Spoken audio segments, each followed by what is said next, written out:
कि अगर घर में पति जो समझदार हो तो मकान जल्दी बन जाता है। वाह, अगर पत्नी भी समझदार हो तो ये मकान घर बन जाता है। क्या बात। अगर दोनों समझदार हो तो ये घर मंदिर बन जाता है। हाँ, साथ में बच्चे भी हो और बच्चे समझदार हो तो ये घर स्वर्ग बन जाता है। और साथ में दादा दादी नाना नानी भी हो तो ये घर स्वर्ग से सुंदर बन जाता है। क्या बात।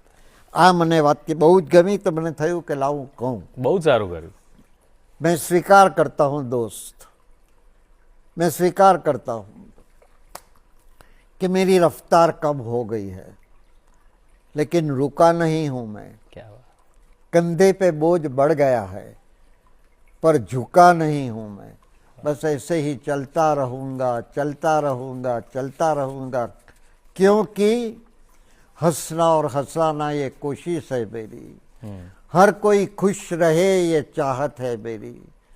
मुझे कोई याद करे या ना करे, हर अपने को याद करने की आदत है मेरी। वाह। आमीन। दोस्तों मित्रों, हमेशा रंग में રહેજો, रंगीन રહેજો, रंगायला રહેજો।